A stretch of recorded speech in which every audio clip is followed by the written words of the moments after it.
이동형 뉴스 정면 승부. 이동형의 뉴스 정면 승부.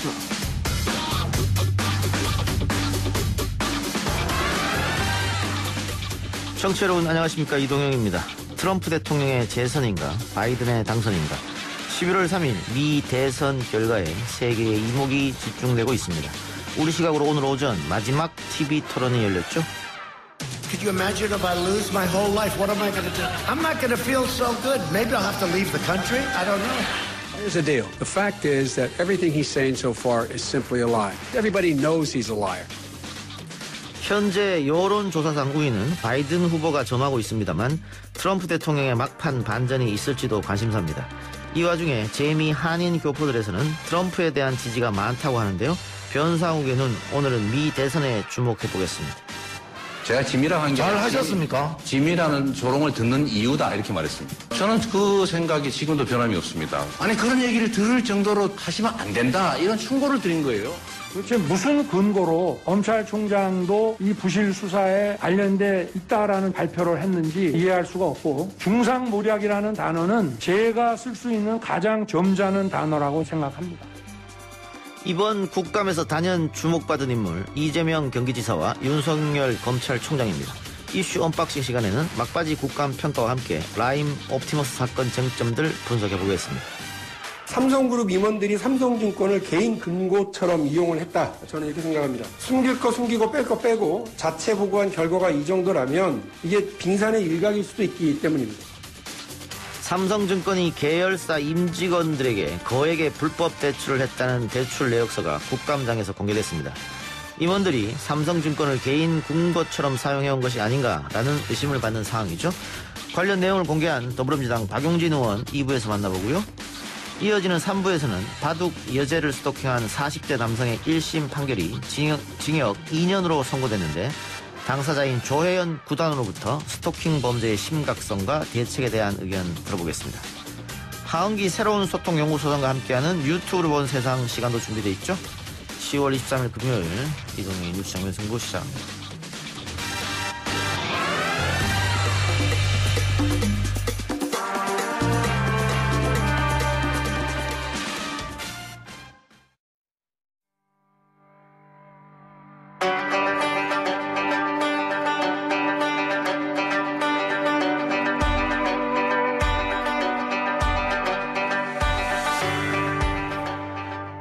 이번 주 정면승부 개편을 맞아서 매주 월요일마다 진행하던 변상욱의 눈 코너를 확대 편성했습니다. 월수금 이렇게 일주일에 3번 진행하고 있습니다. 주중 마지막 금요일에 만나보는 YTN 뉴스가 있는 저녁, 변상욱 앵커 나왔습니다. 어서 오세요. 네, 안녕하십니까. 현지 시간 22일 미국 대선 후보의 최종 TV 토론회가 진행됐습니다. 보셨습니까? 아침 식사를 좀 늦게 하면서 뼈다구 감자탕 먹으면서 본 것 같습니다.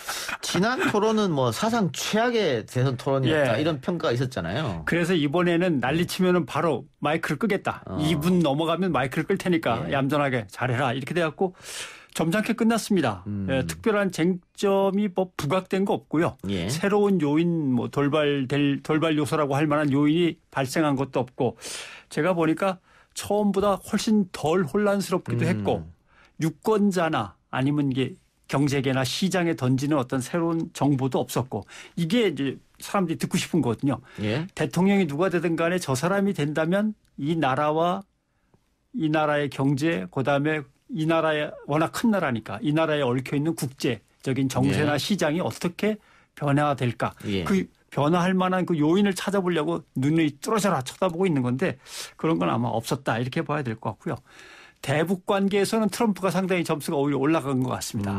예를 들면 민주당 뭐 했냐. 김정은, 김정일 계속 핵실험할 때 아무것도 못하지 않았냐. 나는 끌어내가지고 여기저기 끌고 다니면서 꼼짝 못하게 한 거 봤지. 이렇게 됐고, 다만 이제 바이든 후보 같은 경우는 코로나 방역에서 상당히 그래도 더 앞서갔고 그렇죠. 다행이네요. 그래도 첫 번째 토론보다 나아졌죠. 네, 나아졌습니다. 근데 영국 공영방송이죠. BBC가 미국에서 투표하는 것이 어려운 이유를 이야기했다고 하는데, 이건 어떤 내용입니까? 실제로 미국에서 벌어지는 사건들은 상당히 심각한 것 같습니다. 왜냐하면 부재자 투표를 많이 하라고 여기저기 공영 투표함을 설치해 놨는데 예.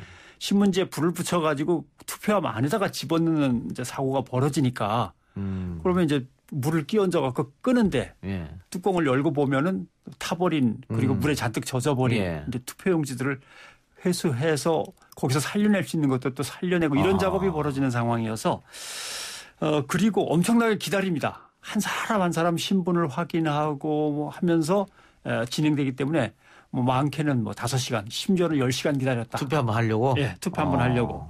그다음에 무기명 투표를 제대로 하려면 까다로운데 신분증을 보자 그러는데 운전면허증을 제시하면 되는데 운전면허증이 없거나 도대체 주소가 여기저기 옮겨 다녀서 영구적인 주소가 아닌 사람 가난한 유권자들은 당연히 여기저기 옮겨 다니고 특별한 자가용 운전면허가 없으니까 어렵죠. 그다음에 이제 유죄를 선고받거나 벌금이나 과태료가 있는지 없는지까지 전과를 다 확인해야 되니까 예. 줄이 자꾸만 길어지고요. 그다음에 어차피 이 미국의 투표는 아무튼 백인 잘 사는 사람 위주로 돼 있는 투표제도이기 때문에 못 사는 사람일수록 부재자 투표에 접근하는 게 정말 힘듭니다. 그래서 뭐 지난번 때도 뭐 실제 투표는 트럼프가 졌는데 예. 개표하니까 이겼다 뭐 이런 거잖아요. 예, 예. 그래서 그 전 세계에서 가장 강대국이라고 하고 민주주의를 자랑하는 미국이 어떻게 투표 시스템은 우리보다 훨씬 못한 것 같다 이런 생각이 좀 들어요. 그게 좀 애매한데 예. 미국은 아무튼 뭐 50개 주면 50개 주마다 하나의 국가 아닙니까? 헌법도 예, 따로 예. 있고. 그러니까 애리조나 표는 애리조나 표입니다. 텍사스 표는 텍사스 표지. 애리조나 표를 가져다가 중앙에서 정치하는 녀석들이 요만큼은 민주당 거 나왔으니까 니들이 가져가고 그렇게 하진 않는다. 이렇게 절대 안 된다는 거죠. 승자 독식 게임. 그렇죠. 예. 그래서 승자 독식 게임이 이제 생기는 거고요. 예.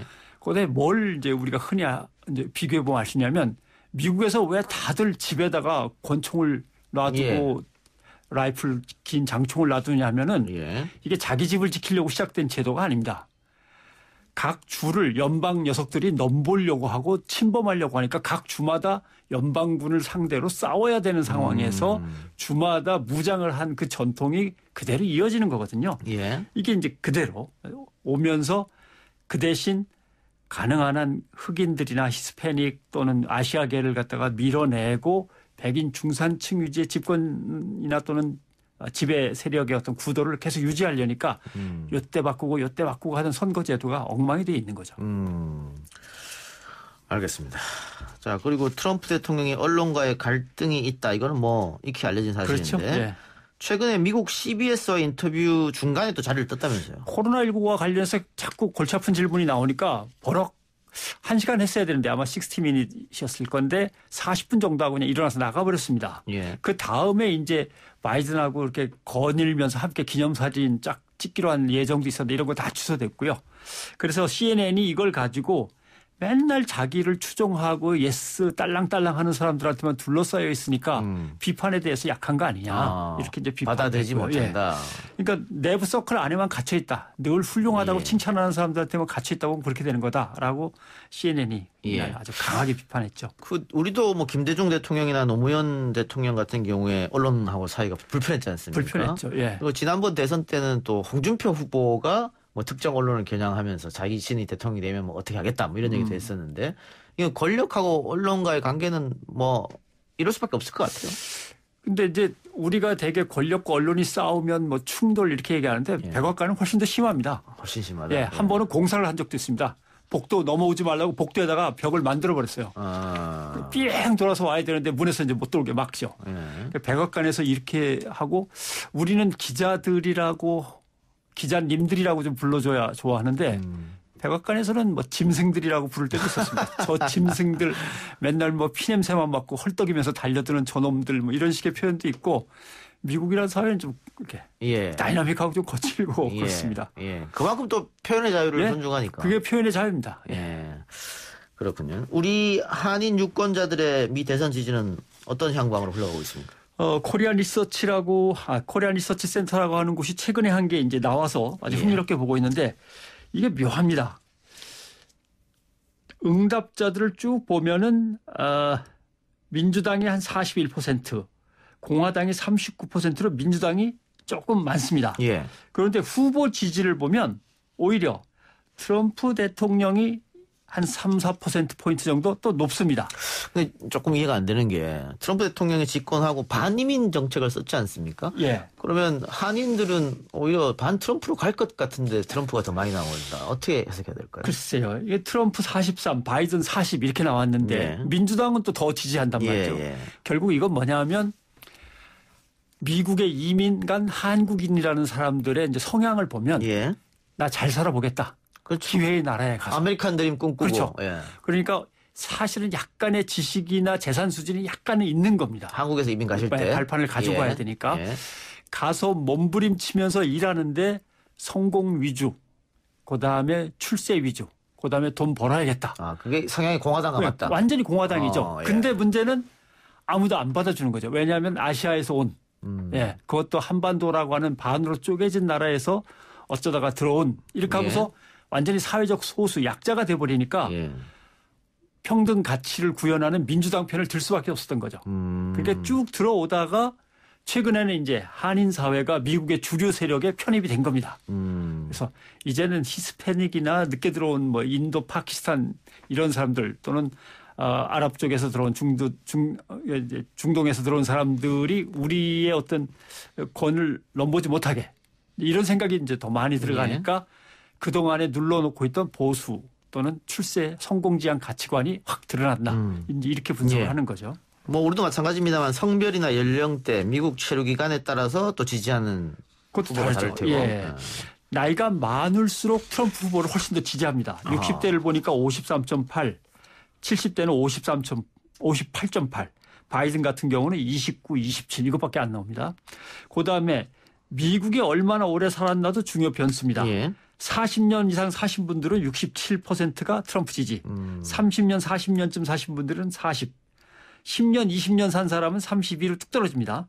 10년 미만, 그다음에 이제 막 들어간 사람들은 또는 미국에서 막 태어난 사람들은 단 한 명도 지지자가 안 나왔습니다. 야, 이렇게 어떻게 한 명도 없을 수가 있나요? 0%가 나왔습니다. 미국에 오래 살고 연세가 많을수록 트럼프를 지지한다. 이렇게 보면 돼요. 근데 제일 희한한 것은 나이가 많은 분들이 트럼프를 지지할 수는 있는데 여성이 트럼프를 지지하는 확률이 52.6, 남성은 37밖에 안 됩니다. 여성이 더 많이 지지한다. 할머니들의 지지를 그러니까 이제 아하. 듬뿍 받고 있는 것이 트럼프 후보다. 이렇게 볼 수 있겠죠. 예. 알겠습니다. 뭐 각 당도 이민자들이 어떤 투표를 하느냐 신경을 쓰고 있겠죠. 예. 우리 이야기 한번 네. 넘어가 보죠. 백신 문제인데 백신 위험하다. 뭐 사망자가 계속 나오고 있기 때문에. 근데 예. 지금 질병관리청에서 이야기하는 것은 백신과 사망 사고의 관련 인과관계는 입증되지 않는다. 그러니까 백신을 그렇죠. 계속 맞아야 된다 이렇게 얘기하고 있거든요. 판단을 위해서 지금 전문가 회의가 지금 열리고 있습니다. 아마 7시가 돼야 끝날 것 같은 생각이 드는데 독감 백신을 사실은 1,000만 명이 훨씬 넘는 이제 사람들이 맞았단 말입니다. 그런데 독감 백신에 정말 문제가 있다면 그 백신을 주사한 보건소와 병원을 중심으로 해서 벌써 폭발적으로 몇십 명씩은 나와야 되는 건데 지역마다 이 지역에서 저 지역에서 띄엄띄엄 나오는데 백신의 로트 번호도 맨 처음에는 전혀 맞지 않았습니다. 전혀 다른 공장에서 만든 다른 백신이었단 말이죠. 지금까지 나온 게 이제 한 30명 나오다 보니까 같은 공장에 같은 제조번호 백신을 맞은 사람이 4커플이 나온 거죠. 예. 그래서 근데 이 4커플이라고 하는 것은 어차피 2천만 개, 3천만 개의 백신을 쏟아내다 보면 공장이 뭐 수백만 개 되는 건 아니고 뭐 수십 개 정도니까 같은 로트 번호는 어차피 나오게 돼 있는 거다라고 해서 백신과 사망을 직접 연결시키지 말아달라. 단 하나만 조금 문제가 되는 게 맨 처음에 17살.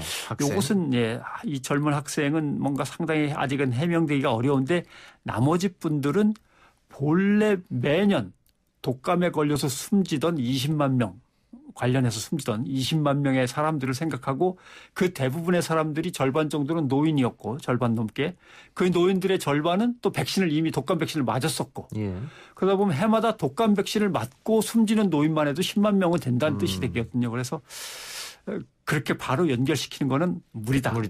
알겠습니다. 어쨌든 질병관리청이 그렇게 얘기했는데 문제는 우리 언론의 보도 태도 아닌가 싶어요. 일단 코로나19 터졌을 때 이게 그 언론이 너무 공포심을 자극하고 조장하는 기사를 쓴다 이렇게 비판받았지 않습니까? 그렇죠. 예. 그 뒤로는 또 마스크 문제 때문에 비슷한 난리를 비판을 쳤고, 받았고 예. 이번에는 또 이렇게 독감 백신으로 해서 공포감을 너무 조성한다 우리 언론이 이런 네. 지적이 있어요. 지금 이제 막 끝났을 것 같습니다. 아마 한국언론진흥재단이 저널리즘 컨퍼런스를 오늘 열었거든요. 예. 이때도 쇼크와 공포를 계속 강조하는 언론 보도가 국민들에게 백신 기피, 백신 반대 풍조를 일으킬 위험이 있다. 이거는 오히려 코로나19나 백신 부작용보다도 수십 배, 수백 배 더 위험하다라는 예. 지적이 오늘 계속 나왔습니다.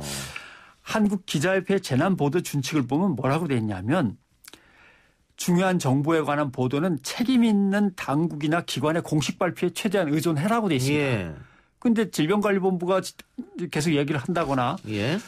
하면 그걸 받아 쓰는 게 아니라 제목은 크게 공포 위기라고 백신 부작용에 대한 걸 쓰고 내용에는 조금 집어넣거나 어떨 때는 없는 기사조차 있단 예. 말이죠. 예. 그래서 재난보도 준칙을 보면 확인되지 않거나 불확실한 정보는 가능한 보도를 자제해서 확산을 막아라 이렇게 돼 있고요. 단편적이고 단락적으로 보도할 때는 부족하거나 확인돼야 할 사실이 무엇인지 반드시 밑에다 적어라 이렇게 돼 있습니다. 그리고 감정이 들어간 즉흥적인 보도나 논평은 하지 말라 이렇게 돼 있는데 지금 계속 어기는 거고요. 이것뿐이 아닙니다. 감염병 보도 준칙에 봐도 추측성 기사나 과장된 기사는 국민들에게 혼란을 야기하니까 이 점을 명심하라. 반드시 전문가의 자문을 구한 뒤에 작성하라 이렇게 돼 있습니다. 그런데 예. 전문가 코멘트 없이 그냥 몇 명 발생, 몇 명 발생, 예. 20명, 30명 이런 식으로 명수만 자꾸 강조하니까 불안감이 커지는 거죠. 특히 제목을 보면 뭐 패닉, 대혼란, 대재앙, 그렇죠. 공포, 창궐 이렇게 쓰니까 공포감을 조장한다. 뭐 이런 거잖아요. 네, 그렇습니다. 이런 건 좀 조심할 필요가 있을 것 자제해야 같습니다. 됩니다. 예. 알겠습니다. 오늘 변상욱의 눈은 여기까지만 하겠습니다. 지금까지 변상욱 앵커와 함께했습니다. 수고하셨습니다. 고맙습니다.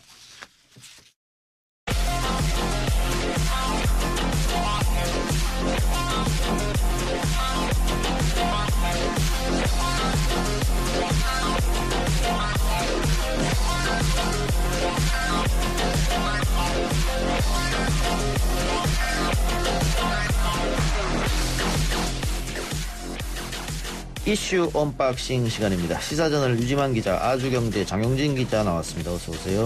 예, 안녕하세요. 국감 얘기부터 해봐야 될 것 같습니다. 막바지인데 대검 국감은 어제 밤늦게까지 새벽까지 했습니까? 예, 어제 새벽 1시 반 정도가 돼서 끝났다고 합니다. 예.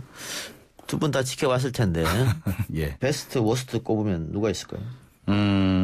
베스트는 참 뽑기가 어려웠어요. 예, 베스트는 참 뽑겨놓고 그나마 김종민 의원하고 김남국 의원이 선전했다. 뭐 이 정도가 될 것 같고 예. 워스트는 누구를 뽑아야 될지 모르겠습니다. 예. 일단 국회의원만 포함한다면 저는 그 강훈상 의원인가요? 뭐 그분하고 예. 게임 하셨다는 그분하고 강훈식? 예, 강훈식 의원 죄송합니다. 예. 이름도 기억하기 싫어가지고. 강훈식 의원 처음이 아닌데 왜 그랬을까요? 네. 또 한 분은 이제 최기상 의원을 꼽고 싶습니다. 이 최기상 의원은 뭐 강훈식 의원은 뭐 말씀드릴 필요가 없는 것 같고 최기상 의원은 보면서 표가 아깝다. 이 전쟁터에서 자신은 신선 노름을 하고 있구나. 표가 아깝다. 예. 내가 왜 저 사람한테 일광했던가. 예. 그리고 국회의원을 제외한 모든 사람을 포함한다면 워스트 오브 워스트는 윤석열입니다. 엄청났습니다. 그래요? 예, 역대급이었습니다. 지금 뭐 평가를 보면 오히려 민주당 의원들이 논리에서 밀리지 않았나. 밀렸죠. 예, 그런 얘기가 많던데요. 그러니까 아마 국감장에서 민주당 의원들이 윤석열 총장에 대해서 많은 공격을 하려고 했었는데 오히려 역공당이지 않았냐 이런 평가가 대부분이에요. 뭐 아무래도 좀 민주당 의원들이 기대감이 좀 있었는데 또 윤 총장이 직접 등판하기 때문에 좀 기대감이 본인 등판을 하니까요. 기대감이 있었는데 저도 개인적으로 베스트를 좀 꼽기가 힘들었던 게 좀 민주당 의원들의 화력이라고 할까요? 좀 기대에 좀 못 미친 부분이 있지 않나 좀 싶었고 다만 이제 저는 개인적으로 워스트를 꼽자면 이제 유상범 의원이지 않나. 예. 검찰 출신이고 검찰 고위직 출신이신데도 자료를 확인하지 않고 자료를 확인을 못하고 오픈했다. 그 부분을 확인하지 못하고 이제 국감장에서 이제 발표를 했는데 그 부분이 좀 체면을 많이 구기지 않았나 싶습니다. 예, 동명이인일 수도 있다는 걸 충분히 장악할 수 있었을 텐데. 네, 그러니까 보통 기자들이 어떤 뭐 폭로성 기사를 쓰거나 할 때도 그 부분은 항상 염두에 두거든요. 네. 뭐 녹취가 있어도 본인 목소리가 맞는지까지 확인을 다 해보고 하는데 그 부분이 좀 당황스러운 게 심지어 같은 이름인데 예별이 틀린 경우도 왕왕 그렇죠. 있었어요. 예. 그래서 유상범이 황당했고요. 윤석열 총장 부분은 그런 것 같아. 이분이 막 나가자고 덤볐거든요. 예. 근데 그 민주당 의원들은 의외로 점잖게 대응을 했던 것 같아요. 그래서 이 부분에 점잖게 대응하려면은 좀 더 화력을 키우거나 내공이 있어야 되는데 그렇지도 않으면서 예. 그래서 뭐 제가 표현을 조금 그렇게 합니다만 뭐 조폭을 상대하는데 샌님을 갖다 놨다 뭐 이런 얘기를 하긴 했습니다. 예, 윤석열 총장이 작심 발언을 했는데 야당은 경기도 국정감사에서 이재명 지사를 많은 공격해서 허점을 밝혀내려고 했습니다만 역시 야당의 실패, 이재명의 승리. 반대로 대검 국감은 민주당의 실패, 윤석열의 승리. 지금 이렇게 결정나는 예, 그렇죠. 이제 야당의 공격 포인트는 이제 국감 기간 내내 이제 이재명 지사 쪽에 좀 집중되는 모양새긴 했습니다. 예. 특히 옵티머스와 관련해서 이제 많이 공격을 했죠. 예, 대권 주자다 보니 그러는데 옵티머스 관련해서 광주의 봉현 물리단지 사업 여기에 이 지사가 개입했냐 아마 이거를 물고 늘어주고 싶었는데 이 지사가 나름 논리적으로 빠져나간 것 같고요. 예. 두 번째로는 홍보비 예. 이것도 그렇습니다. 일단 이 두 가지 주제부터 얘기해 보죠. 홍보비 논란과 물리단지 산업. 뭐 홍보비 같은 경우에는 이 지사가 본인의 SNS를 통해서도 나름 뭐 밝힌 부분이 있거든요. 일단 2018년도에 홍보비가 증액된 부분은 이제 전임 경기도지사가 증액을 한 것이고 본인은 이제 2020년 이제 많지 않은 금액을 증액했을 뿐이라는 입장을 밝혔고 주로 야당 쪽에서 이제 공격한 것 중에 하나는 이제 타임지와 CNN의 이제 기본소득을 홍보한 부분에 돈이 너무 많이 들어간 거 아니냐. 뭐 이런 부분이 부적절했다는 지적이 있었는데 일단 이 지사 같은 경우는 기본소득 같은 경우는 경기도가 이제 성공한 정책이고 그러다 보니까 타임지의 구독자가 1,700만 명이나 되는 언론의 매체에 홍보한 것은 오히려 적절하게 잘 됐다라면서 이제 받아쳤습니다. 이것도 또 기본소득 세계 박람회였으니까 예, 그렇죠. 당연히 외신에다 홍보하는 거 아니야 이런 논리였던 것 같아요. 예. 그리고 옵티머스 펀드 사기 연루 의혹은 간단하게 끝난 것 같은데요? 근데 옵티머스 연루 부분은 사실 좀 야권에서 너무 무리하게 접근한 부분이에요. 그러니까 이게 저희가 이제 취재를 할 때도 보면은 이게 연루가 됐다라고 할 때는 이렇게 동선이 겹쳐야 돼요. 한마디로 동선이 겹쳐야 되는데 접점이 살짝 있었다는 것만 가지고 연루가 됐다라고 말할 수가 없거든요. 근데 그런 부분을 그러니까 잠시 뭐 그것도 최동욱이라는 사람을 통해서 간접적으로 만난 건데 그것을 가지고 뭐 연관이 있다, 뭐 청탁을 받았다라고 이렇게 너무 앞질러 나간 것이 스스로 함정을 판 것이다. 뭐 이렇게 볼 수 있을 것 같아요. 예. 그리고 윤석열 총장의 발언들도 화제가 됐는데 박범계 의원의 질의 시간 때는 과거에 저한테 안 그랬었잖아요. 뭐 이런 얘기. 선택적 의심 아닙니까? 이렇게 얘기했고. 그리고 김남국 의원이 라임 접대 수사 문계기 의혹 수사할 것이냐고 묻자 내가 열심히 수사하고 싶은데 빠지라지 않습니까? 뭐 이런 식. 그리고 사과 요구하는 김용민 의원에게 사과 못한다. 뭐 이런 거. 그리고 임기 문제에 대해서는 국민들과 약속이고 인사권자가 아무 말이 없기 때문에 난 계속 하겠다. 뭐 이런 것이고.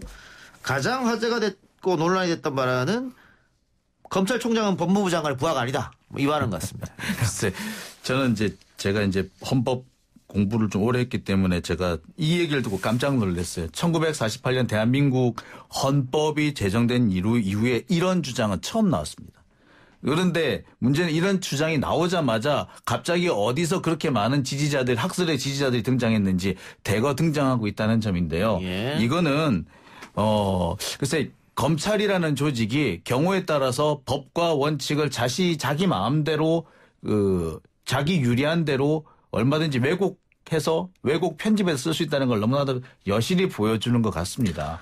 뭐 직제상 검찰은 법무부의 외청이고 또 엄연히 법의 지휘 감독권은 법무부 장관한테 있으니까 부하가 아니다라고 이야기한 것은 이건 정치적 워딩 아니냐. 이게 뭐 민주당 의원들 생각 같고. 정치적 워딩이라고 하더라도 그냥 부하가 아닙니다. 부하 취급을 하면 안 됩니다라면 모를까. 법리적으로 부하가 아닙니다. 그리고 이것은 다수설입니다라고 하는 건 이건 더 이상 변명의 여지가 없습니다. 이거는 예를 들어서 이런 겁니다. 육군참모총장이 있는데 나는 국방부 장관의 부하가 아닙니다. 예. 라고 했으면 그 육군참모총장 어떻게 됐을까요? 예. 사실 그리고 뭐 그 윤석열 총장이 대검의 조직이 이렇게 방대한데 내가 법무부 장관의 부하라는 게 말이 되느냐. 아니 합참이나 육군은 그 대검보다 훨씬 규모가 커요. 예. 하지만 육군참모총장 국방부 장관의 부하입니다. 예. 이 발언이 좀 더 위험성이 있는 거는 검찰에서 소위 이제 잘 나가는 검사들이라고 할까요? 뭐 특수통 검사들의 오래된 인식 체계를 좀 보여준 게 아닌가 하는 좀 위험성이 있습니다. 검찰이 최고다. 그러니까 부하다라는 것보다 이제 부하다라는 표현까지 나오게 된 게 이 검찰 쪽 사람들을 만나 보면은 항상 하는 얘기가 결국 사회의 정의는 검찰이 지키지 않냐. 그러니까. 이 논리가 있어요. 예. 진짜 그건 있어요. 뭐 장영진 기자님도 잘 아시겠지만 그런 논리가 있고 결국에는 아무리 문제가 있지만 결국에는 우리가 이 사회의 정의를 지키고 계도를 한다. 뭐 이런 인식이 있거든요. 이 자신감의 과도한 표현 자체가 이 윤 총장의 특유의 기질하고 맞물리면서 이런 표현까지 나오게 된 거 아닌가 싶습니다. 그전에는 검사들이 이런 표현을 되게 조심했어요. 그러니까 우리가 뭐 정의를 지킨다 이런 것까지는 하지만 그렇지만 우리가 민주적 정당성에는 복속해야 한다. 그래서 우리가 검찰의 법무부의 지휘 감독을 받는 거다. 그러지 않으면 검찰은 검찰 파쇼가 될 수 있다. 검찰 스스로가 한 얘기였거든요. 근데 이제 스스로 그런 금기 자체를 넘어서 버렸어요. 이렇게 되면 말 그대로 검찰의 과거 선배들이 얘기했던 검찰 파쇼가 눈앞에 닥쳐 있는 겁니다. 그리고 지금 우리 최근 1년 정도를 돌아보시죠. 실제로 야당 역할을 한 게 누구였습니까? 검찰이었거든요. 실제로 정치를 하고 있다라고 볼 때 지금 윤석열 총장의 행동은 사실상 사전 선거운동이나 다름없었고 선거 출정 시기로 밖에 볼 수 없었습니다. 예.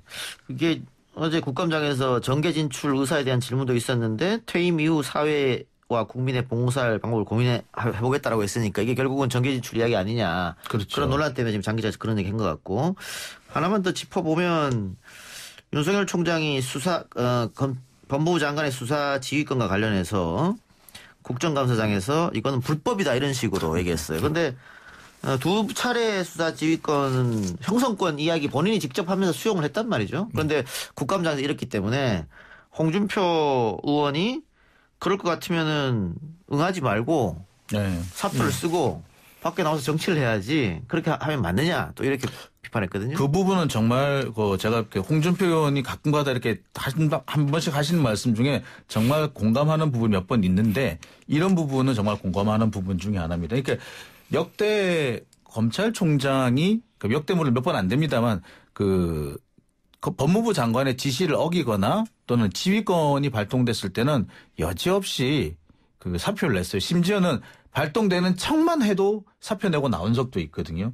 그런데 지금 벌써 2번이나 발동이 됐고 2번째 발동된 것은 무려 5가지의 내용을 짝짝짝 적어서 냈는데 그래도 이대로 자리를 지키고 있다는 거는 사실 통상적인 검찰의 문법과는 다르죠.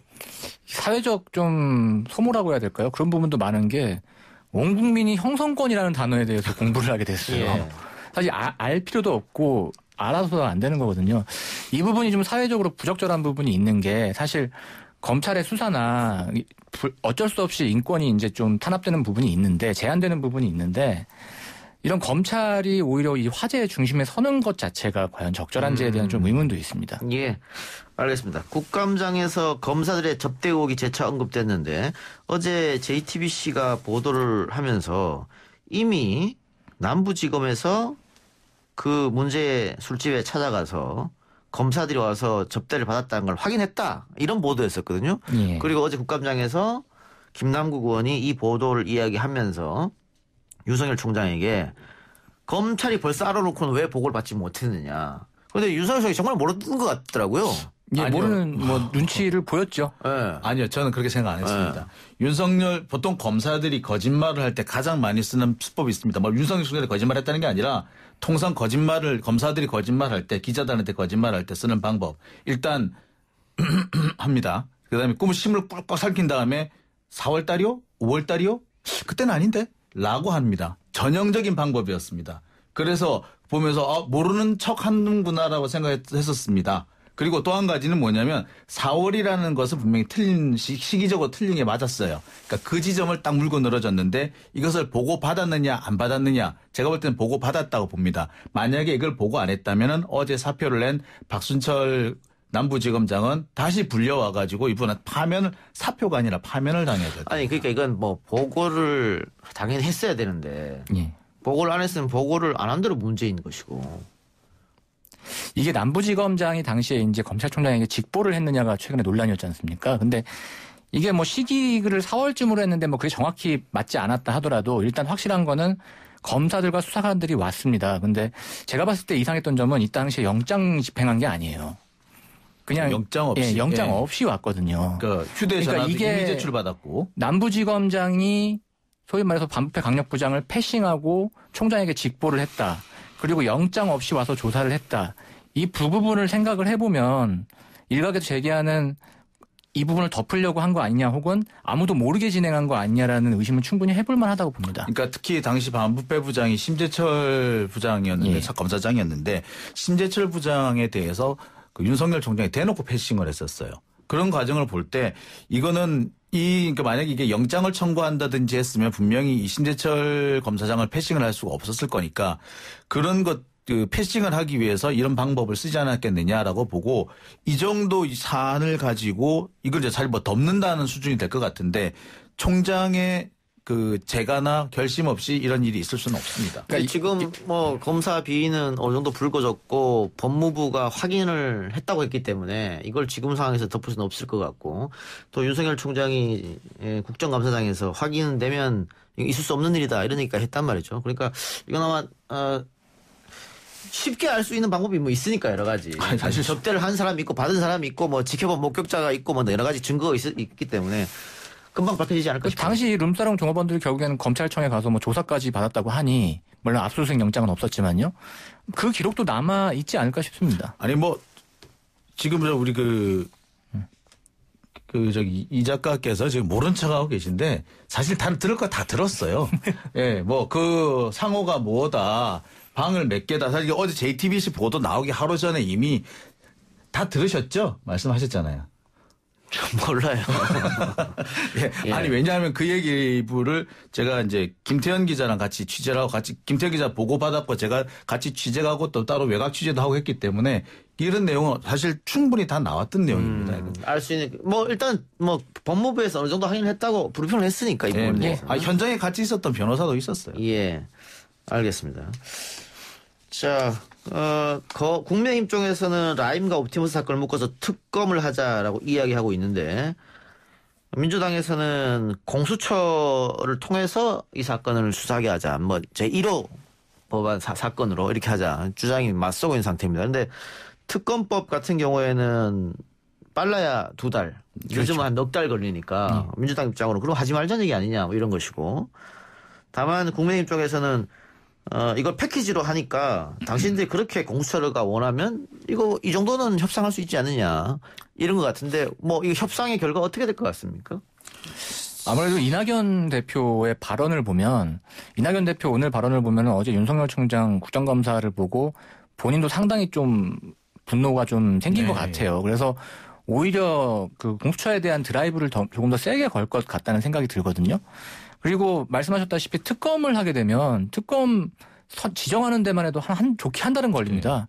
그러느니 차라리 지금 남부지검에 특별수사팀이 생겼으니까 그 수사팀이 수사팀대로 하되 공수처가 생겼을 때 뭐 넘겨서 수사를 한다든지 뭐 이런 방법을 하는 게 오히려 시기도 그렇고 더 빠르게 진행할 수 있는 방법이 되겠죠. 근데 특별검사를 임명하는 거는 2가지 이유가 있는 겁니다. 정치인이라든지 정관계 고위인사인 경우에 특검을 하거나 검찰 내부의 문제인 경우에 특검을 하는 거거든요. 그러니까 이렇게 되면은 이 검찰 내부의 문제를 위해서 특검을 할 때는 일단 이게 그 감찰부터 먼저 돌려봐야 돼요. 그러니까 지금 볼 때는 감찰부터 먼저 작동하는 것이 맞다고 보거든요. 그리고 또 한 가지 아까도 말씀하셨습니다만 이 특검이라는 게 만들어지는데 상당히 시간이 많이 걸려요. 그 시간을 줄이자고 상설특검을 만들었는데 상설특검도 잘 작동을 못했잖아요. 유명무실하죠. 예. 그래서 다시 만들어진 게 공수처거든요. 근데 공수처를 지금 안 만들고 다시 특검을 하자는 얘기는 멀쩡히 잘 지어놓은 콘크리트 집이 있는 주택이 있는데 다시 천막을 치자는 얘기밖에 안 돼요. 이걸 받아들인다는 거는 일단 논리적으로 어렵고 이낙연 대표가 26일까지라고 공수처법 개정 시한을 이미 못 박은 바 있어요. 따라서 이거를 아마 이낙연 대표 입장에서도 야권에서 뭐 특검 얘기하는 것 자체가 시간 끌기용이다라고 인식을 할 것으로 봅니다. 오히려 국정감사 전이었으면 협상의 여지가 있었을 것 같은데 어제 윤석열 총장의 그 국감장에서의 발언이나 뭐 태도 이런 것들을 보고 오히려 이낙연 대표가 좀 더 강하게 마음을 먹지 않았나 하는 좀 모양새가 됐습니다. 어제 많은 분들이 윤석열 총장의 태도를 보고 깜짝 놀랐다는 분들이 계시더라고요. 피감기관의 장이 저런 자세를 보인 적이 없다. 특히 책상을 탕탕탕 친다든지 그리고 앉아있는 자세 역시도 약간 뒤로 구부정하게 누워가지고 약간 뻐기는 듯한 느낌 그리고 되게 좀 불손한 느낌을 받았고 국회의원이 말을 하는데 자른다든지 또는 아까 말씀하신 것처럼 옛날에 안 그랬잖아요 라든지 이런 모습을 볼 때 야당은 추미애 장관은 더 했다 그러던데요. 글쎄 추미애 장관이 그렇게 비스듬하게 기대 앉아가지고 말하지는 않았죠. 그리고 적어도 추미애 장관은 아들 의혹에 대해서 말을 하다가 반복되니까 한 말이었는데 윤석열 총장은 말을 아예 못하게 틀어 막아버렸습니다. 이런 식으로 자꾸 의문을 제기하면 누가 공직자 하겠습니까? 전 솔직히 그 얘기 들었을 때 막말로 당신은 좀 잘하시지 그러셨어요. 당신은 어쩌셨어요? 라고 묻고 싶을 정도였거든요. 알겠습니다. 어쨌든 유지만 기자 말처럼 이낙연 대표가 강한 워딩으로 윤석열 총장을 이례적으로 비판했단 말이죠. 성정상 그런 스타일이 아닌데 앞으로 공수처를 밀어붙일 것인지 이건 조금 더 지켜봐야겠습니다. 두 분 오늘 말씀 고맙습니다. 감사합니다. 예, 감사합니다.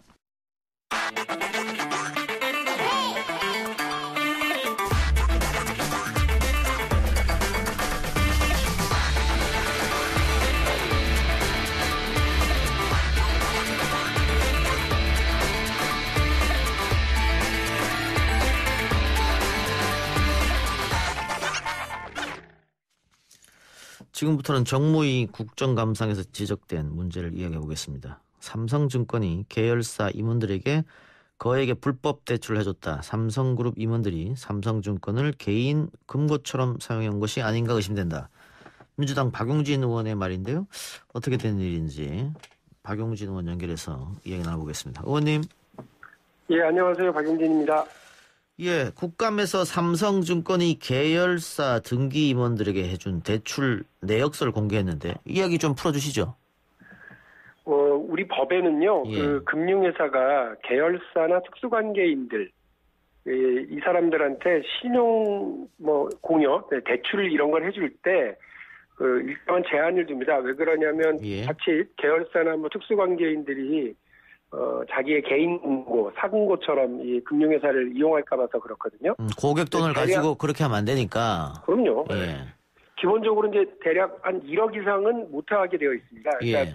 그 1억이거나 혹은 그 대출 받을 사람의 그 1년 급여보다 급여 두 가지 중에서 좀 작은 쪽을 택해서 해줘라 이러는데 요즘 임원들은 1억이 넘으니까 1억 이상은 해주면 안 된다 이렇게 보시면 될 텐데 이 삼성증권이 2015년부터 2018년 6월까지 저희가 파악한 걸로 13명의 계열사 임원에게 총 100억 원이 때 신용공여를 이제 해준 거예요.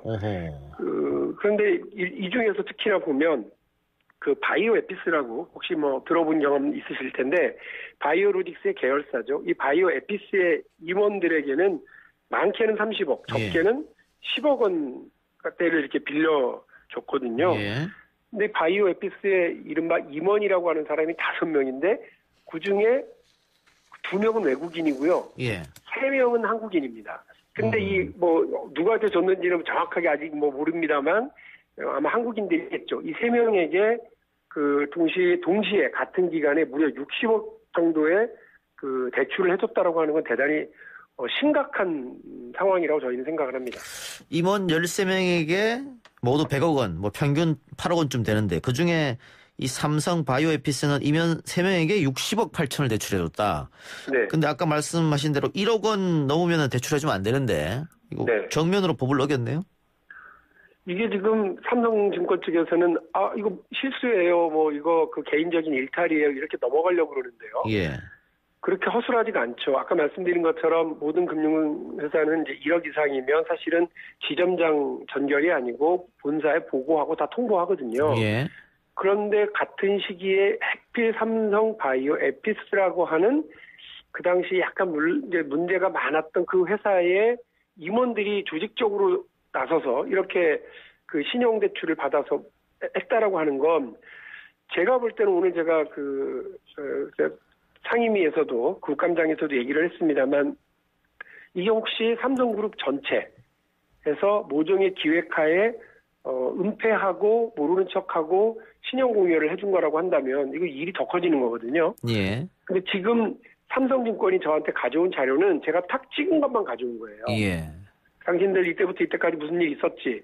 근데 가져와. 그러니까 제보에 의해서 가져오세요. 이렇게 얘기를 했더니 가져온 것이 이렇다는 거죠. 예. 근데 만일에 금융당국이 제대로 이 부분에 대해서 종합검사를 하게 되고 조사에 들어가게 되면 이 빙산의 일가 이외에 빙산의 본체가 다 드러날 수 있지 않을까 하는 생각입니다. 뭐 당연히 훨씬 많은 어떤 범법이 나올 수도 있겠죠. 그렇게 되면.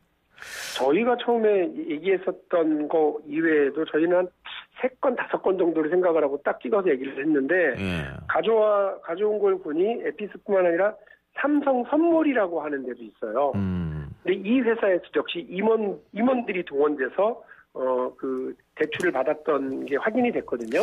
근데 그러니까 이 부분은 예. 그냥 단순히 개인의 일탈이다라고 하고 넘어갈 문제가 아니라고 하는 건 분명합니다. 근데 이거 돈을 빌려준 사람 모두 처벌 가능한 것이죠? 예, 자본시장법에 따르면 이 경우에 5년 이하의 징역 혹은 2억 원 이상의 이제 벌금을 낼 수 있고요. KB증권이라고 하는 데가 있습니다. 예. 이제 형사처벌 대상 말고도 KB증권도 이런 일이 있어서 57억 원의 과징금을 낸 적이 있고요. 그리고 그 영업 정지료까지 가능한 행정적으로 조치가 가능한 것입니다. 그러니까 말씀드린 것처럼 자본시장법 위반에 따른 형사처벌, 돈을 빌려준 곳이나 빌려받은 사람이나 다 똑같이 처벌이 되고요. 그 돈을 빌려준 삼성증권의 경우는 아까 말씀드린 것처럼 과징금도 100억 원대가 나올 수 있고요.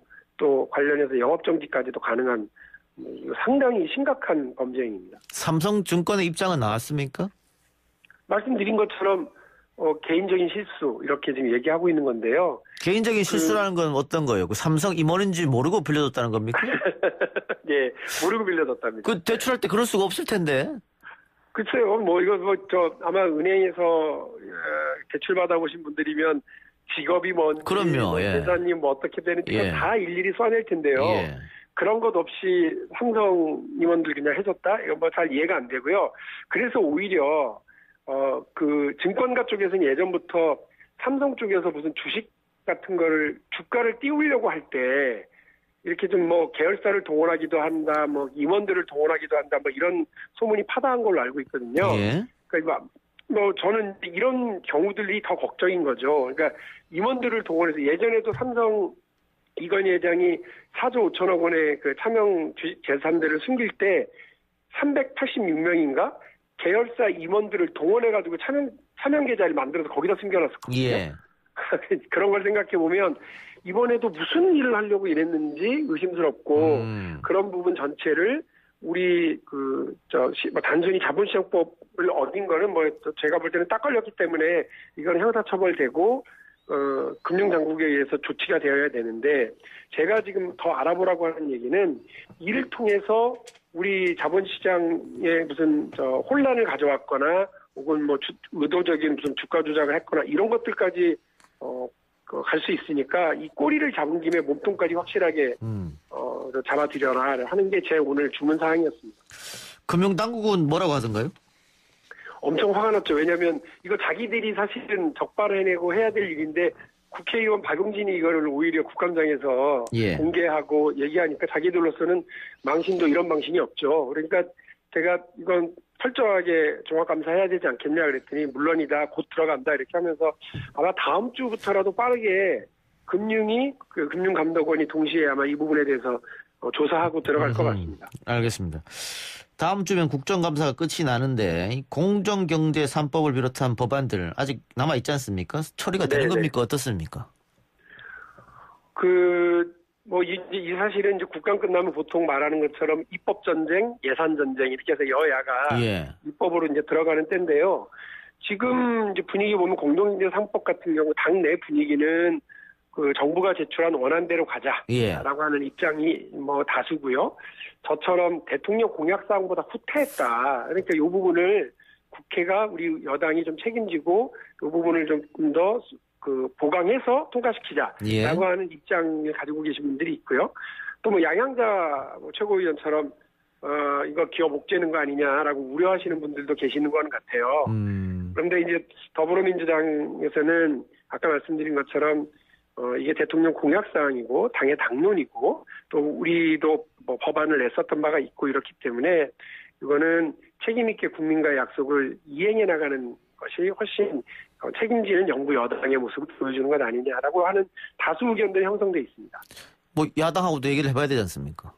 그럼요. 근데 야당에서도 재미있는 건 이 공정경제 3법 통과시키는 거에 대해서 우호적인 입장들로 김종인 비대위원장이 얘기를 하고 또 주호영 원내대표도 이렇게 협상 충분히 가능하다 이렇게 얘기를 하고 있고 그래서 개별 의원들이 이제 각 상임위원회에서 법안심사소위에서 어떻게 입장을 낼지는 모르겠지만 적어도 저 당을 이끌어가고 있는 야당을 이끌어가고 있는 지도부의 입장은 공정경제 3법에 대해서 통과의 무게를 더 두고 있는 것 아니냐라고 하는 기대를 하고는 있습니다. 알겠습니다.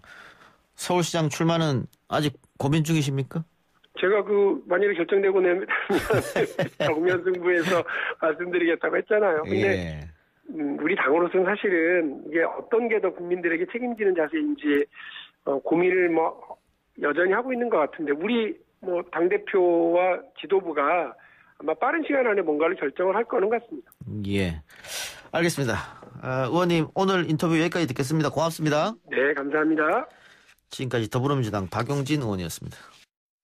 글쎄 안 들려 들을 뉴스 없어 아무 뉴스도 귀에 들어오지 않아 듣고 또 들어도 들을 뉴스 없어 만든 게 이 프로야 이동영의 뉴스 정면승부 YTN 라디오 이동영의 뉴스 정면승부 3부 시작합니다. 일면식도 없는 사람이 집 앞에 수시로 찾아오거나 일터에 찾아와서 욕설을 하고 담벼락에 결혼하자며 낙서를 하면 어떠시겠습니까? 조혜연 바둑 구단이 실제로 겪은 스토킹 내용입니다. 이 사건의 1심 판결이 오늘 나왔는데요. 조혜연 구단 연결해서 자세한 이야기 들어보겠습니다. 조혜연 구단님 나와 계십니까? 네, 안녕하세요. 예. 안녕하세요. 예. 자, 우리 구단님께서는 바둑 두신 지 굉장히 오래되셨죠? 네, 그렇습니다. 예. 굉장히 오래되셨고 그래서 워낙 팬들도 많고 하는데 네. 그 많은 팬들 중에 있어서는 안 된 팬이 한 사람 있었나 보네요. 예, 팬이라고 부를 수 없는 수준이었습니다. 저에게 이제 관심이 있으셔서 이렇게 좀 표현해주신 분들은 많았는데, 네, 이 경우는 스토커라고 불렀습니다. 왜냐면 워낙 이제 폭력적이었기 때문에 이거는 이제 바둑 팬이라고 할 수는 없고요. 좀 이제 바둑을 좋아하시긴 한데 이제 좀 정신적으로 이상한 사람이라고 생각할 수 있습니다. 언제부터 찾아왔고 어느 정도 스토킹 피해가 있었습니까? 기간은? 예, 일단 제가 기사 생활한 지는 꽤 오래됐어요. 한 24년 정도. 예. 네, 근데 이제 작년부터 이제 제가 이제 동료 사범님, 프로 사범님하고 함께 이 청량리에서 바둑 학원, 즉 아카데미를 운영하기 시작을 했거든요. 근데 그때부터 이제 제가 2019년 3월 중순에 문을 열었는데요. 2019년 4월부터 스토킹, 그러니까 1년도 넘게 스토킹이 이어졌었습니다. 예. 그 사이에 경찰에 신고도 하고 하셨을 거 아닙니까? 예, 근데 그전에는 이제, 스토킹이라는 건 알았지만, 제가 특히, 신고까지는 이제 신고는 이제 올해 4월부터 시작을 했어요. 예. 올해 4월부터 갑자기 돌변을 해서 예. 난폭해졌더라고요. 예. 그전에는 이제 뭐 만나달라고 이제 행패를 부린 적은 있었지만 올해는 이제 다짜고짜 들어와서 이제 너 나와 이런 식으로 이렇게 됐고 술에 이제 잔뜩 취해 있었고요. 예. 어쨌든 이제 위험하다고 판단을 해서 그때부터 그 4월부터 이제 112 신고를 시작을 했습니다. 예. 경찰에 신고하고 그 이후로 좀 달라진 건 없습니까? 안 나타났다거나 뭐. 근데 이제 제가 112 신고를 올해 그 2020년 4월에만 8번을 했었거든요. 8번. 그런데 안 나타나고 그러진 않더라고요. 그 경찰에 신고해도 소용이 없었다 이 말씀이네요. 예, 일단 처음에는 이제 경찰분들이 이제 출동을 안 하신 적은 없었어요. 출동은 했는데 문제는 그 계속 이제 훈방 조치를 해버리니까 예. 그 사람은 이제 그 경찰이 와가지고 이제 좀 쫓아내면은 그때 나갔다가 그 다음 다시 나타나고 이런 식이었습니다. 예. 그러니까 이제 지속적으로 신고하지 않을 수가 없었거든요. 이게 경찰 입장에서도 아마 현행법상 어떻게 할 수 없다 뭐 이런 거 같네요.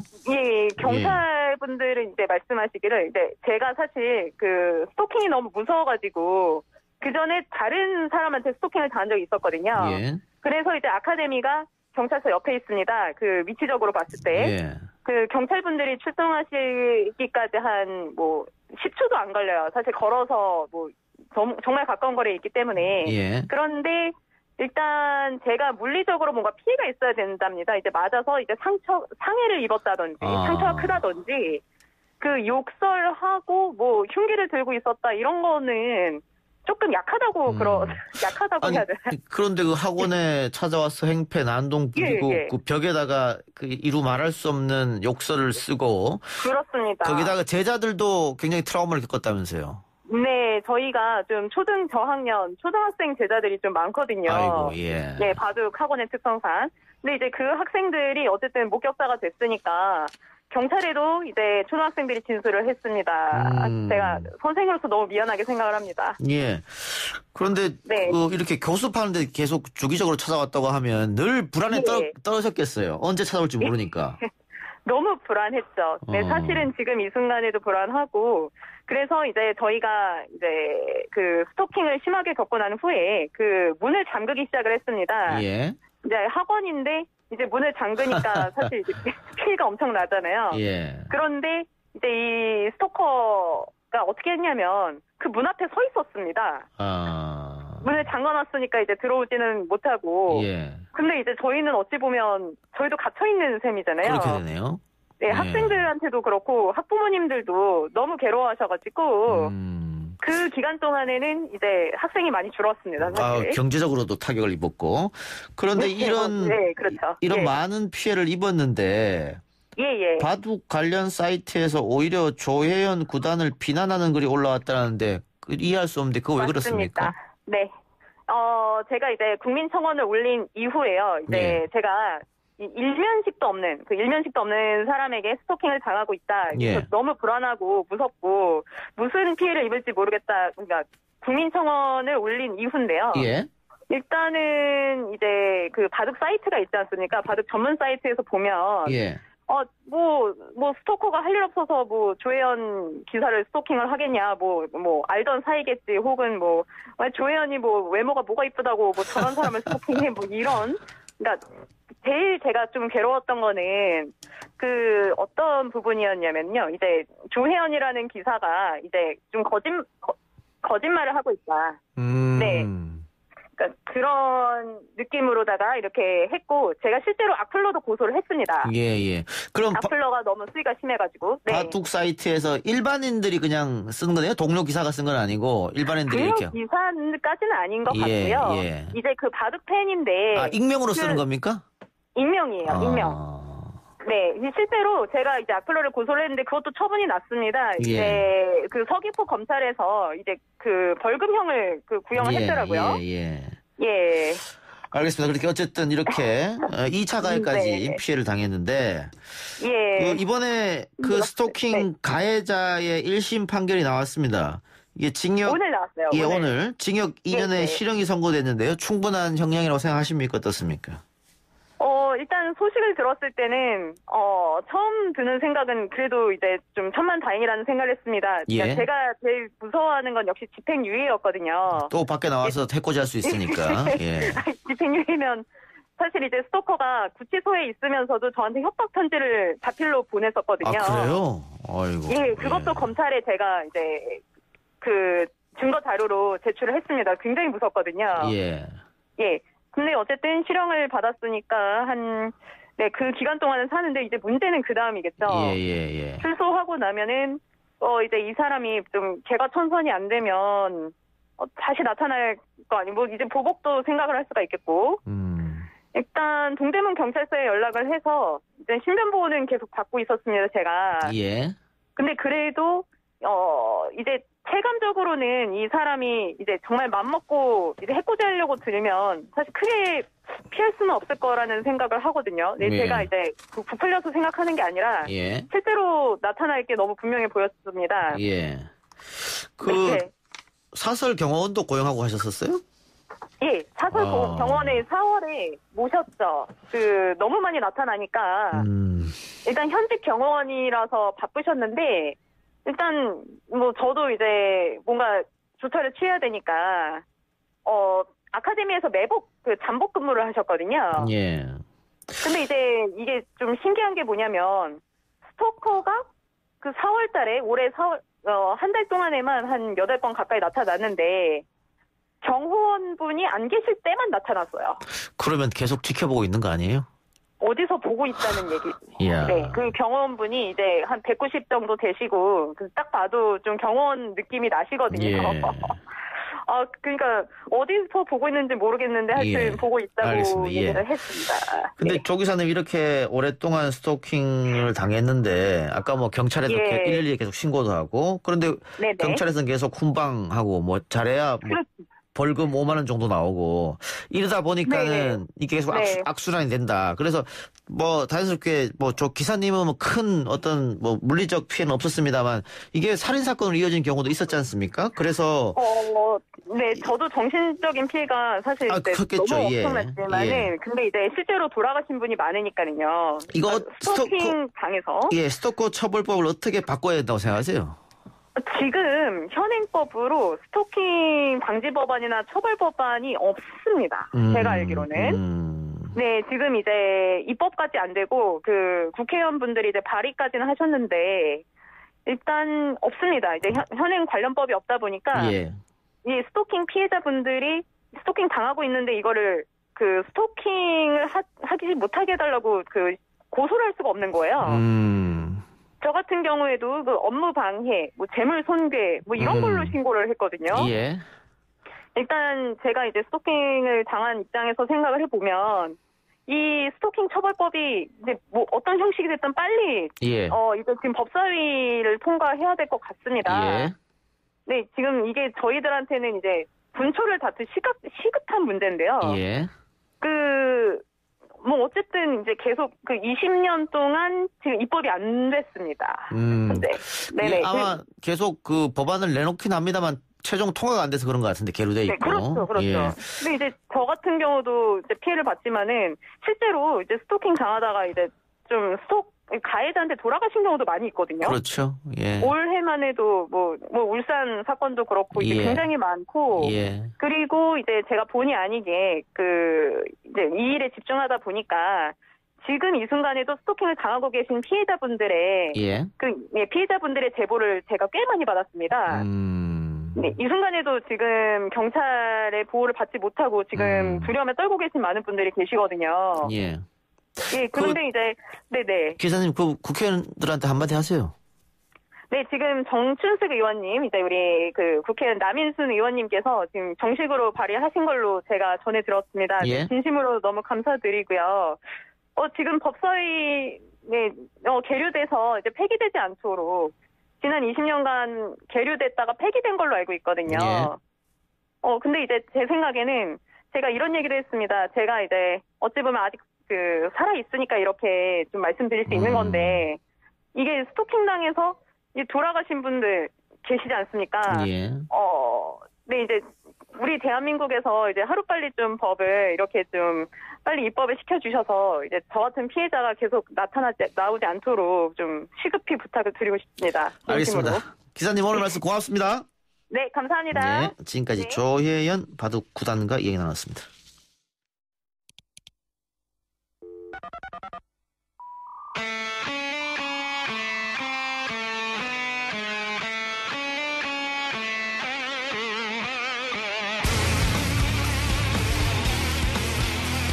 지난 한 주간 유튜브를 뜨겁게 달군 내용을 가지고 한 주를 총 정리해보는 시간입니다. 유튜브로 본 세상. 하헌기 새로운 소통연구소장 나왔습니다. 어서 오세요. 안녕하세요. 이번 주 유튜브는 어떤 이슈들이 있었나요? 이번 주 유튜브는 한마디로 법사위 유튜브였다 이렇게 말씀해 주실 것 같습니다. 법사위에서 국감 얘기하는 겁니까? 예. 지금 한창 국정감사 기간인데 이제 상임위 국정감사 현장을 유튜브에서도 다 중계를 해주고 있거든요. 그런데 이제 그렇다고 해도 보통 국민들은 크게 관심을 안 가집니다. 안 가지는데 그냥 언론 보도된 걸로 보고 말곤 하는데 이번에는 유독 법사위를 보고 있는 사람들이 많이 있더라고요. 이게 뭐 TV에서도 기존 방송사에서도 틀어주기도 하고 또 뭐 국회 방송 이런 데서도 나오기도 하고. 예, 그렇습니다. 그런데 정규 방송 관계로 뭐 조금 보여주고 끊고 이러잖아요. 예, 그렇습니다. 근데 유튜브는 뭐 3시간, 4시간, 5시간 계속 보여주니까. 예, 그렇습니다. 아마 많은 관심들이 있었던 것 같은데. 예. 이게 라임 옵티머스 뭐 이런 얘기들이 많이 나오고 그래서 그런 것 같습니다. 거기다가 뭐 또 윤석열 총장도 나오고. 예, 사실 라임 옵티머스가 이제 법사위 이슈니까 이제 일주일 내내 다른 상임위 국감보다 훨씬 더 법사위 시청자 수가 많더라고요. 이제 정점은 윤석열 총장이 이제 출석했던 어제 뭐 한 10,000명, 2만 명 뭐 이런 식으로 동시 시청자 수가 폭발하고 있더라고요. 각 채널마다. 예, 각 채널마다. 예. 근데 제가 방금 말씀드린 것처럼 국회 방송이나 이런 쪽은 채널도 뭐 뒷번에 있고 찾기도 어렵고. 예. 근데 유튜브는 그냥 검색하면 바로 나오니까. 그래서 많이 보는 것 같아요. 예, 그래서 그런 것도 있는데 제가 사무처 소속에 돼 있는 국회방송국 측에 아마 물어보니까 이제 최순실 사태 때나 뭐 이런 국정농단 청문회 같은 거는 막 케이블 전체에서도 한 시청률이 4위까지 오르곤 했었대요. 그 정도로? 예. 이게 이슈가 있으면 YTN도 엄청 올라갑니다. 예, 이게 뉴스 전문 채널이다 보니까 아까 말씀드린 대로 다른 채널에서는 뭐 정규 방송 관계로 여기서 끊는다 이렇게 하지만 YTN은 그러진 않거든요. 그래서 아마 YTN도 아마 많이 보지 않았나 싶은데 하여튼 이번 법사위 국감이 많은 이슈를 끌었다 이 얘기네요. 예, 그렇습니다. 거의 뭐 조회수만 봐도 한 10시간 넘는 영상이 뭐 총 한 100만 정도 되더라고요. 12시간짜리 영상의 조회수가 막 30만, 50만 이렇게 되기가 쉽지 않은데 그만큼 이제 법사위 이슈들에 국민들이 관심이 많았다는 방증인 것 같습니다. 그 이슈에 관심도 많았고 또 여야가 첨예하게 대립했기 때문에 그 공방을 보는 재미도 있는 것 같아요. 사실 보니까 채팅창이 있지 않습니까? 유튜브 창에. 보니까 싸움 구경하는 느낌으로 보고 있더라고요. 그래요. 그래서 윤석열 총장이 나왔을 때도 그렇고 또 경기도 국감에서 경기도 지사하고 야당 의원들의 어떤 논쟁도 그렇고 그런 걸 좀 좋아하는 것 같아요. 근데 라임 옵티머스가 핵심 현안이기는 합니다만 이 경제 문제고 관련한 용어도 사실 어렵거든요. 그렇습니다. 그럼에도 불구하고 이게 많은 관심을 받았다는 것은 어디에 있을까요? 이제 그 지점이 일종의 포인트입니다. 라임이나 옵티머스가 중앙 정치에서는 핵심 쟁점이 맞는데 보통 이런 식으로 되면은 모든 유튜버들, 특히 시사 유튜버들이 다 득달같이 달라붙거든요. 근데 의외로 유튜버들에서는 옵티머스 건으로 보수 유튜버들도 잘 안 다뤘습니다. 보수 유튜버들 안 다뤘다 이 건을. 예, 왜냐면 이게 일종의 코인이 안 되기 때문에. 돈이 안 된다. 예, 왜냐면 사모펀드가 복잡하지 않습니까? 그걸 다룰 역량이 없고 가로세로 연구소 같은 데서 지난주까지만 해도 옵티머스 관련한 영상을 올려놓으니까 조회수가 저조했습니다. 그래서 뭐 보통 뭐 가짜 사나이로 논란이 됐던 이근대위를 공격하는 영상들이 줄을 이뤘었는데. 이제 어제 같은 경우에는 이제 좀 간단하지 않습니까? 윤석열 총장 대 뭐 여당 의원님들 혹은 뭐 추미애 의원에 대한 반발 이런 거니까 이제 그거는 또 보수 유튜버들이 잘 나오고. 그러면 이 건에 대해서는 진보 유튜버들 많이 다뤘습니까? 진보 유튜버들은 그래도 이제 옵티머스 관련해서 좀 올려놓기도 했는데 이제 전반적으로 유튜브에서는 이 이슈 자체를 잘 안 다뤘습니다. 그러니까 이 유튜버들은 이게 어쨌든 화제성은 있으나 클릭을 유도하기는 좀 어려운 거였다. 예, 복잡하니까요. 예. 다만 우리 지상파나 뭐 YTN이나 다 유튜브를 가지고 있으니까 다 거기 몰려가서 봤다 이 말씀이네요. 사실 언론사에서는 이게 검증이 될 수 있는 이슈인데 유튜버들이 이거 사모펀드 관련해서 이렇게 얘기를 하기는 쉽지 않은 이슈인 게 맞습니다. 그렇군요. 예. 자, 그런데도 법사위 국감은 많이 봤다. 예. 이게 뭐 아까 얘기한 대로 100만이 넘어가는 클릭수, 이 100만 넘어가기 쉽지 않은데 대단하네요. 근데 유튜브에서 12시간짜리 국감 풀 영상을 시청한 사람이 있을까 싶기도 한데 어떻게 이렇게 많은 사람이 봤을까요? 예, 윤석열 총장이 나왔을 때 약간 센 얘기를 많이 했습니다. 센 얘기를 많이 하고 사실 국감이라는 게 뭐 질의하는 의원님들도 마찬가지겠지만은 이제 피감들도 준비를 많이 하지 않습니까? 지루한 공방이 이어집니다. 그냥 의원들이 질타를 좀 해도 죄송합니다, 뭐 잘 살피겠습니다 이러고 넘어가는데 윤석열 총장 같은 경우에는 막 들이받더라고요. 그래서 이 실시간으로 중계가 되니까 실시간 댓글창에 그 찬성 반대, 뭐 진보 보수, 여야 이렇게 시청자들도 나뉘어져 가지고 반박하고 공박하고 싸우고 이러더라고요. 예, 그렇습니다. 사실상 그 윤석열 총장 관련해서는 아무래도 쟁점이 추미애 장관이랑 갈등이 있었던 거가 쟁점인데 추미애 장관이 수사지휘권 발동한 거에 대한 걸로 논쟁이 있었습니다. 근데 그 여론조사에서도 보면은 수사지휘권 발동한 게 잘한 거냐 못한 거냐 하면 46대 46 정도로 나뉘는데 채팅창에서 보면은 그걸 가지고 이제 반반이 팽팽하게 이제 갑론을박을 하고 있더라고요. 근데 그 정치권이 할 일 중 뭐 여러 가지가 있겠습니다만 가장 중요한 중에 하나가 이 갈등 조정 능력이거든요. 국민들이 갈등을 할 때 그걸 조정해줘야 되는데 지금 보면 오히려 정치권이 갈등을 부추기는 게 아닌가. 그래서 유튜브에서도 이렇게 싸우고 하는 거 아니겠어요? 정치권에서도 그런 경향이 있는데 이번에는 윤석열 총장이 좀 작심하고 나와서 세게 들이받는 것 같더라고요. 사실. 그 수사지휘권 발동에 대한 얘기가 적절하냐 아니냐를 놓고 판단하는 거는 이제 국민들이 그렇게 생각할 수 있는 거지 않습니까? 그 법에 보장되어 있는 권리를 행사하는 게 적절하냐 아니냐에 대한 판단인 거고. 근데 윤석열 총장은 어제 나와서 그게 불법이라고까지 해버렸어요. 그래가지고 거기에 대해서 그러면 그 법무부 장관이 지금 불법 행위를 하고 있다는 게 되지 않습니까? 그래서 이제 논란이 더 심해졌던 측면이 있습니다. 그런데 어쨌든 이게 국민들이 보기에 싸우고 있다. 그리고 그렇습니다. 유튜브를 통해서 그 싸움 구경한다. 아까 하 소장이 그렇게 얘기해 주셨으니까. 그렇게 비춰지는 것 자체가 적절하지 않은 것 같은데요. 그렇게 비춰지는 게 자체가 적당하지 않죠. 그러니까 옛날 같으면은 국회 같은 거 아무 관심이 없었으니까 그냥 그 보도자료로 처리하고 이렇게 넘어가거나 했었는데 지금은 이제 언제 어디서든 국민들이 유튜브 통해서 지금 국정감사나 상임이나 다 접근할 수 있다. 그걸 좀 염두에 두고 의정활동도 하고 뭐 그랬으면 좋겠습니다. 근데 유튜브의 장점은 뭐 이동하면서도 볼 수 있고 특히 이제 모바일로도 많이 볼 수 있고 그렇습니다. 이런 거기 때문에 이제는 뭐 저희가 얼마 전에 청취율 조사도 했습니다만 TV 시청률 조사나 또 라디오 청취율 조사를 이게 뉴미디어를 빼고 하는 게 과연 맞느냐. 지금은 사실 빠져 있지 않습니까? 뭐 유튜브나 뭐 앱이나 뭐 팟빵 앱도 있고 여러 가지 청취할 수 있는 플랫폼은 많아졌는데 뭐 예를 들면 라디오 청취율 조사는 아직도 여론조사에 의지하거든요. 이건 좀 개선돼야 되지 않느냐 이런 주장이 좀 많은 것 같아요. 왜냐면은 그 대체로 TV를 보기보다는 이제 다시 보기를 통해서 보거나 유튜브를 통해서 보거나 이 매체가 너무 다변화돼 있으니까 아마 그 직접 시청률 조사만으로는 왜곡돼서 나올 겁니다. 그렇죠? 또 하나가 방금 다시 보기 얘기하셨으니까 어제 뭐 생방으로 못 본 재밌는 TV 그 유튜브로 들어가면 바로 볼 수 있거든요. 그런데 TV 다시 보기 하려니까 뭐 1,150원을 내라는 겁니다.